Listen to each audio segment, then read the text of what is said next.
In the moment I included for August 7th in my book, Losing Lena May, a Cancer Caregiving Memoir, Dr. N, my mom's neurosurgeon, lets her know that she's cleared for the craniotomy based on her blood cell counts, and that if everything goes smoothly with the procedure, that she would actually be released from the hospital within a week or so. This news is obviously very welcome, very exciting, and a big relief for my mom, who by this point has been cooped up in the hospital for about a month, and for a large majority of that time, she has been confined to her hospital bed due to the paralysis on the right side of her body. Dr. N sharing a timeline that was not only clear, but also comparatively short, got her into this optimistic mindset that was pretty unusual for her, especially considering the setbacks that she had encountered already.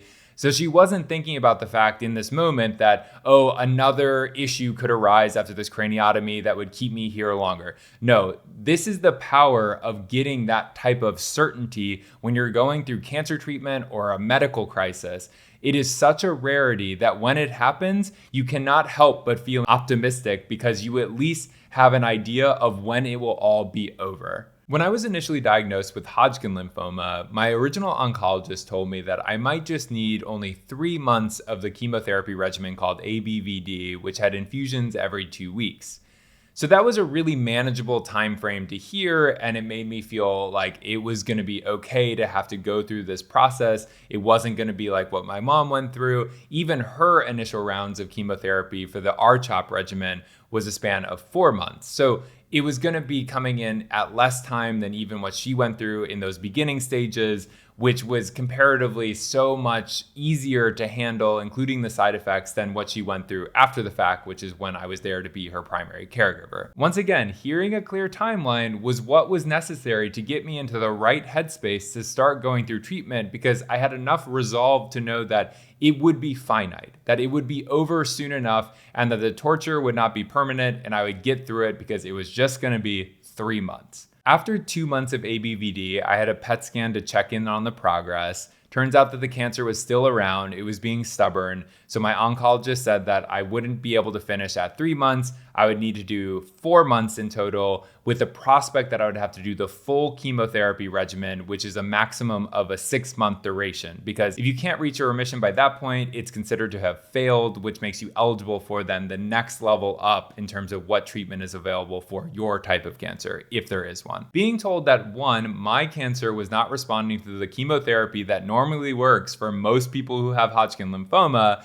and two, the time frame that I was given for treatment initially that was said to be accurate and with some level of confidence was actually incorrect, put me into a pretty bad mental state, which only got worse because after the 4-month mark, when I had another PET scan to check into my progress, it turns out the cancer was still there, which meant that I would have to complete the full 6 months of the regimen and then just hope that at the end of it that I would attain a remission that would stick. This underscores the fact that when medical professionals give a timeline, they are not making guarantees. They are giving their best guess based on your current condition and what they foresee will happen in the future, assuming that there are no major setbacks.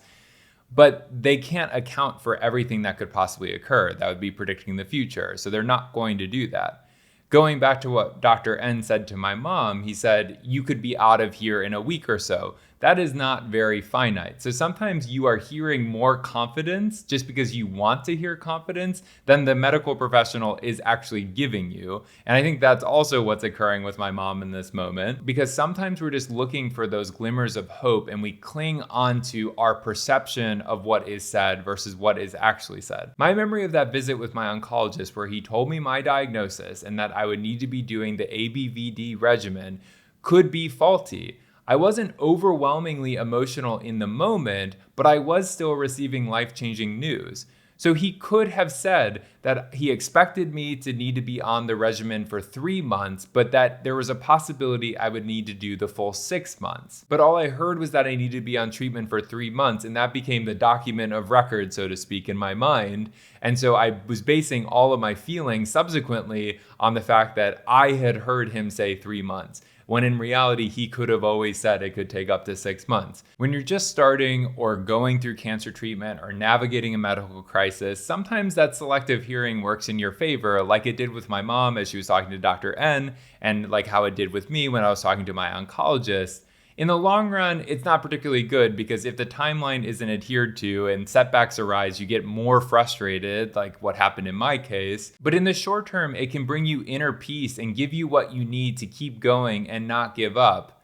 However, don't get pissed off at your doctors when things end up going wrong and that timeline doesn't work, because it's ultimately not their fault, unless they did give you an explicit guarantee, which I doubt that they did, even if your memory says otherwise. I'll be uploading another video on August 9th where I'll be talking about how being gay actually helped me during the course of my time as a primary caregiver for my mom. So hit subscribe, leave any questions in the comments, and I will see you all on the 9th.